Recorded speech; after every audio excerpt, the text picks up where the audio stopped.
You're still watching The Pulse on the Joy News channel on Multi TV. And if you're just joining us, what we've been telling you in the last 21 minutes is that the Greater Accra Regional Hospital has been commissioned today by the President, John Dramani Mahama. It has been one of the projects that has been talked about in both directions. Criticisms about the cost, but on the other hand, it's been more about what it will do in helping people access medical care in the country. These are live pictures we're bringing you in our courtesy of the state broadcaster Ghana Television. Nurses are there currently. A lot of people who are eager to see what's in the building are also there to see what this 420-bed facility will have to offer the people of Accra in terms of providing quality health care in the country. The president had help from the former president, Jerry John Rawlings, and daughter, Dr. Zanetta Rawlings, in helping to cut the tape to officially commission the Greater Accra Regional Hospital. The hospital is found in the Klote-Korle constituency. So for context, you will understand why Dr. Zanetta Rawlings will be interested in having to be part of the process in commissioning this hospital. It will be clearly one of the things that will be talked about in terms of the facility and what it will do for the people in the constituency beyond what many can enjoy and benefit from in the region. So a tour is being given now of the president of the facilities. Let's now cross over to them now. Including the maternal ICU, we can drop one there if they need to dialyze them there so that they recover their kidneys very quickly. So this place also has this nursing station, another nursing station, the staff accommodation, and the isolation rooms. It also has 2 isolation rooms for the infectious patients.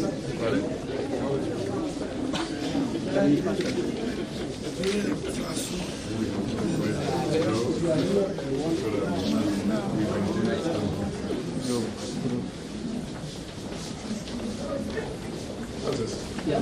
This is an analyzer. We call it blood gas analyzer. People who are being ventilated are seriously sick.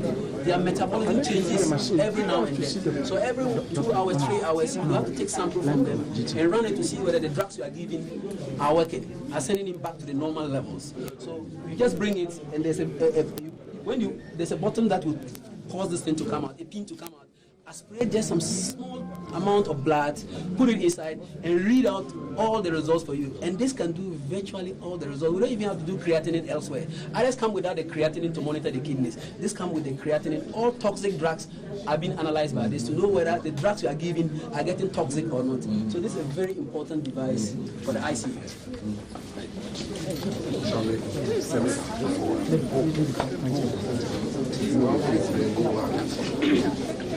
Let's go in. You can face him, but not behind him.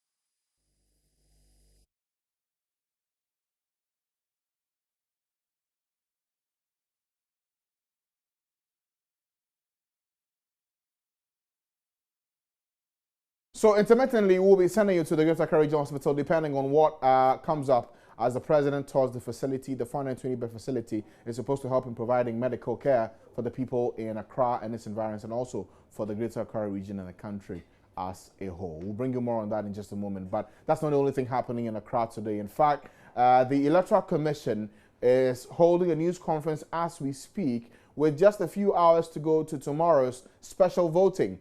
That will be one of the things to look out for tomorrow. We know that the agenda of this conference is to update Ghanaians on the process for special voting, how it will be conducted, and all the outstanding fallouts in the preparation process. We also know that as we speak, the Ghana Police Service is built to step up its vigilance and work in ensuring that the free and fair elections expected will be done right. The Inspector General of Police, John Kudalo, in just a few minutes, will address a news conference on the preparedness of the Ghana Police Service ahead of the special voting tomorrow. And then next week, Wednesday's general elections, and the security arrangements put in place ahead of that. We are keeping our eyes on the 2 locations, the EC headquarters and the police headquarters, here on your election headquarters. Your fingers firmly placed on the pulse. Elton Brobe is our man at the Electoral Commission, while Manasseh Azura Wone is at the police headquarters. This is where you need to be right now. Now, for the special voting, we know that out of the 30,000 polling stations, the Electoral Commission has designated for the December 7 polls, some 284 of them have been set aside for the special voting that will happen tomorrow. Elton Bobe joins me now from the EC headquarters on the line. Elton, good afternoon. First, run us through what the key issues are as stated by the Commission ahead of the special voting tomorrow. Okay, looks like we've lost Elton there. We'll bring him back. But as I was saying, a total of 127,394 valid registered voters are expected to take part in the special voting process. Head of Communications, Eric Jokasu, has been explaining to us that a lot will go into this work because, as you can imagine, those in the media fraternity, members of the Ghana Armed Forces, the Ghana Police Service, the security agencies, as well as the officials who will be manning the machines and also ensuring that the voting process happens on December 7, are taking part tomorrow in the special voting. That's why it has become important. Let's link up with Elton Bobe now for more on the details as being spelled out by the Electoral Commission. Elton, good afternoon. Fill us in on what the Electoral Commission has been talking about today with just a few hours to go to special voting. Well, Francis, they are saying that they are ready with the exercise tomorrow, and they are expecting almost 130,000 eligible voters to take part in the early voting, and that should start from 7 a.m. to 5 p.m. In the evening. The arrangement is that will not be counted after the close of polls. They have a special security arrangement to ensure that the seal that they will put on the ballot boxes will be kept intact and will be added to the national poll that will take place in December 7th. Now, the arrangement is that the special voting or early voting is taking place in all the 275 constituencies across the country. So, for example, if you are eligible to take part in this special voting, you can only do so at the constituency you registered, unless you transferred your vote when the Electoral Commission opened the process for that exercise. So for all those taking part in this special voting exercise, you can only do so at the constituency you registered. And so these are some of the arrangements they have put in place. They have deployed all electoral materials to all the centers that will take part. The other arrangement is that for centers that recorded over 1,000 eligible voters to ensure smooth exercise, they are splitting such places in 2 or 3. And they mentioned, for example, the Burma camp and the police station at Cantonment, where you would find so many people there. So for such places, you will find so many polling centers to ensure that the exercise is conducted in an atmosphere of smoothness. So these are some of the things they've mentioned. They are saying that they have security arrangements in place to ensure that those who take part in tomorrow's exercise will not go and vote again during the general elections in December 7th. Okay. Now, do we know how long this process will be? Will it be like the normal time from the morning till 5 p.m. that the voting process will be, or because it's special voting that the time allotted will be different? Yes, of course. It is starting at 7 a.m.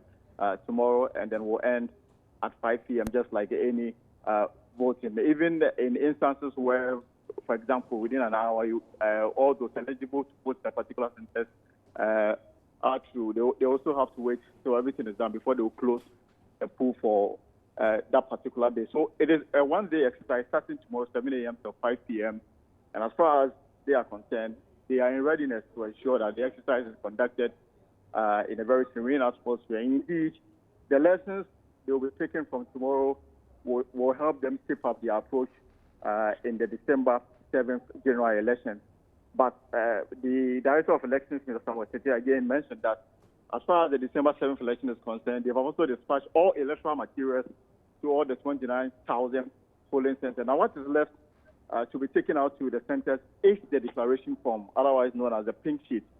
They have it. They are yet to deploy such forms, and they are hoping that by the end of this weekend, that will be done. There's also a backup plan to ensure that if they should detect any anomaly as far as the the notice of pool for this election is concerned, they have backup plans to ensure that will be rectified within a matter of minutes. Okay, that's for the general situation with the voting that will happen next week, Wednesday, Alton. But how about also the issues to do with the ballot boxes, which over the weekend we had some of them were missing, 2 have been found. Was there any updates in that regard? No, there's not been any updates as far as they know. They've located 2, but for them it will not pose any threat to the election, especially in the region where this particular issue was detected. They've replaced the 6 missing. They've located 2. They are still on a manhunt for the rest of the boxes, but they are sure that it will not have any impact on the upcoming elections. All right, Alton. So just for clarity, for all the constituencies, 200... They will tell the media. Right. So as you've... Okay, I think we've lost Alton on the line. So as you just heard, tomorrow the special voting will happen, and it starts from 7 a.m. to 5 p.m. That's the time that the special voting will happen. And as we heard from Alton, 284 centers have been designated for the special voting tomorrow. For the Dade Kotopong constituency, that's where you find the Burma Camp Barracks. The Dade Kotopong will have more than just 1 center for the special voting. They've also explained that if before 5 p.m. tomorrow, those eligible to vote in that area, if they finish, then that will mean that for that constituency, the voting process will have ended. So that's the update we have for you from the Electoral Commission. So as it stands now, everything is set, preparations are done. Tomorrow, the special voting will go on, and we'll also try and get you some more details in terms of what the monitoring process will be. We know that many of the observer missions are in the country. Also, for the political parties who will be keenly watching this process, they've already raised their concerns in the past. Tema East is one of the constituencies that have seen one of the candidates. In fact, Titus Glover of the NPP, the parliamentary candidate, has raised concerns about vote transfer in terms of those who vote in his constituency moving to another area. That will count. We'll see how all those matters are resolved when the process begins tomorrow in that area. We'll go for a short break now. When we come back from the EC headquarters, we'll move to the Ghana Police Service, where the Inspector General of Police, John Kudalo, is also holding a news conference to explain what the security arrangement is proper for the December 7 elections, even though the police service will be voting tomorrow. Details after the break. Stay with us.